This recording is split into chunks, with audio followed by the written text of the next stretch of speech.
Hello. My presentation today is a summary of a report and recommendations we made on North Atlantic right whale monitoring conducted by NOAA Fisheries. A year ago, in October 2019, NOAA Fisheries convened an expert working group to evaluate the current monitoring and surveillance efforts for North Atlantic right whales and to provide recommendations for a comprehensive monitoring strategy to guide future analyses and data collection. The expert working group consisted of 5 NOAA Fisheries researchers with expertise in marine mammal monitoring, but people who have not been directly involved in current North Atlantic right whale monitoring efforts. This included Aaron Olafson and Jason Baker from the Pacific Islands Fisheries Science Center, Jay Barlow and Jeff Moore from the Southwest Fisheries Science Center, and myself from the Alaska Fisheries Science Center. We want to acknowledge that we were given excellent support from NIMS and DFO researchers and managers to bring us up to speed on what's been going on with North Atlantic right whales in recent years. And at the bottom of the page, you can see that our report and recommendations were published as a NOAA Tech memo, and that is available on the NOAA Fisheries website. We were asked to provide survey design recommendations towards 2 management objectives. The first, to continue to improve our understanding of population status by identifying and tracking essential population metrics, which we concluded were abundance, trends in abundance, survival rates, and birth rates. And second, to improve our understanding of distribution and habitat use. We need to point out that we did not comprehensively address issues of monitoring individual and population health. A separate workshop was convened on that topic, but we wanted to point out that we recognize that much health-related data is only collected during vessel surveys, so we considered that somewhat in our overall proposed plan, as you'll hear a little bit of. Before getting to our recommendations, I wanted to point out that we did consider that and recognize that there's a lot of photo ID fieldwork that's conducted by other research groups besides NOAA Fisheries, and that data collected by these groups is essential and vital to the monitoring of North Atlantic right whales. And for our considerations going forward, we assumed that this effort would continue at similar levels. And I know that you're all probably familiar with the various research groups that collect a lot of this data that I've listed here. We did look across the various research surveys to see how many identifications were occurring from each survey in each year. And you can see here in this table the total number of whales identified across the entire season by each of the different research surveys. And they all end up collecting a lot of identifications. And we also considered how many identifications of whales are made by each survey that are whales that are not seen by any other research platform. And you can see again that all these different surveys tend to collect identifications that are not of whales that are not seen by any other survey. So all the different surveys are important, but we have tried to consider where the NOAA surveys might be redundant to other efforts to see if there's areas where aerial survey time can be reduced. Okay, to start with our recommendations, we created an integrated monitoring scheme covering passive acoustic recorders as well as aerial and vessel photo ID surveys. And I'll start with the passive acoustic recorders. We recognize that there's been a lot of good acoustic data recorded in the past, but what we have recommended is that NOAA Fisheries commit to establishing permanent long-term acoustic stations for continuous multi-year monitoring. And we recommend at least 17 different locations that you see outlined as green dots in this map. I don't have time to talk about them all in detail, but I will point out that these sites were located based on considering a variety of things, including hotspots of historical and current North Atlantic right whale distribution, shipping lanes where risk of ship strike is highest, areas with high density of fishing gear with vertical lines, areas through which migration is thought to occur, and calving areas.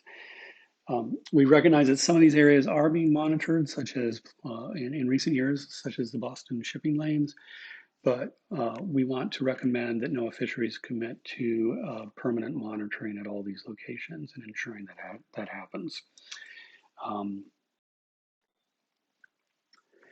For aerial photo ID surveys, we reviewed the fact that these surveys, as you can see in the middle here, have evolved over time from broad systematic surveys to surveys targeting boxes of high use habitat to finally more recently adaptive surveys where the surveys return to areas where lots of whales are being seen, as you can see down here. What we recommend is that in 2 out of 3 years going forward, that NOAA Fisheries continue these adaptive targeted surveys to ensure that a high number of identifications are collected. This leads to high capture probability in the mark recapture models, and then that leads to precise and unbiased estimates of abundance and survival. However, we do recommend some modifications, recognizing that aerial surveys are potentially dangerous. We look for ways to reduce aerial survey time, and one way would be to use real-time monitoring of cumulative IDs to trigger a stop to sampling.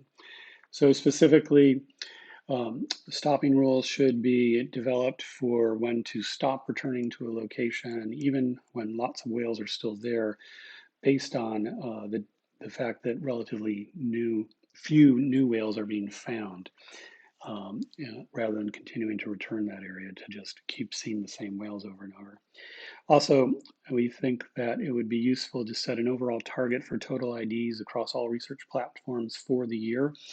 And that could be set as something like 90% of the previous year's abundance estimate. That would still ensure a very high capture probability that would be excellent for the estimates, but would allow NOAA Fisheries aerial surveys in particular to decide when that they could stop in a current year when that target is reached, recognizing that no more survey work is required in that year. In every third year, we recommend that NOAA Fisheries conduct broad-scale systematic surveys throughout the Gulf of Maine and southern New England, as was done in the past. We feel that these surveys are invaluable for detecting shifts in distribution and habitat use, and they also aid in spatial modeling. And it will be worth the trade-off in every third year to have a somewhat lower capture rate for the photo ID studies. Finally, we recommend that some survey effort, either visual or acoustic, be devoted to recently abandoned high-use habitat areas, just to make sure that we identify if the whales start reusing these areas. We made some other recommendations. As you've heard me mention, we recommend that there be real-time recording of IDs across all research groups to allow for adaptive changes to sampling. Another important issue is that we recommend that there be targeted exploratory acoustic surveys in some historical whaling areas, particularly where models predict high quality habitat for right whales. We've identified 3 such areas adjacent to Labrador, Greenland, and Iceland. The goal here would be to monitor these areas to determine whether they're being currently used by right whales, even though that's not recognized. Similarly, we recommend the use of auto detectors in order to try and efficiently process all available acoustic recordings from the rest of the North Atlantic to potentially detect other currently used habitats that are not recognized as being used. And similarly, we want to encourage continued efforts that we know are ongoing to develop auto detectors for satellite imagery as another way of finding areas that right whales might be using now that are not currently recognized. Some other considerations we wanted to highlight. As I've mentioned, we really feel strongly about trying to reduce cumulative risk from aerial surveys. Where possible, we suggest that consideration be given to using vessel surveys to replace aerial surveys to reduce overall risk to researchers. This also allows for the collection of health-related data not available to be collected from airplanes, such as biopsies and UAS-based photogrammetry and blow sampling and fecal samples.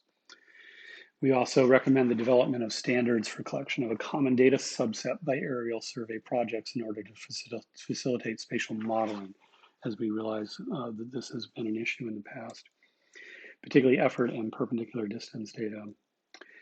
We also encourage the development of common spatial modeling efforts across the range of North Atlantic right whale habitat, including the US, Canada, and other areas, rather than just modeling in the US alone, for example.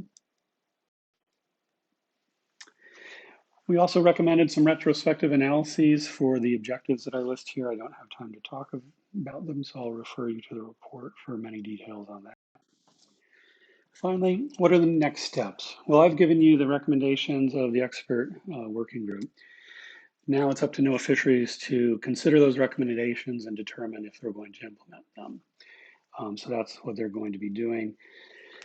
Fisheries is going to work closely with partners to consider these recommendations and make sure that right well monitoring is effective in the future.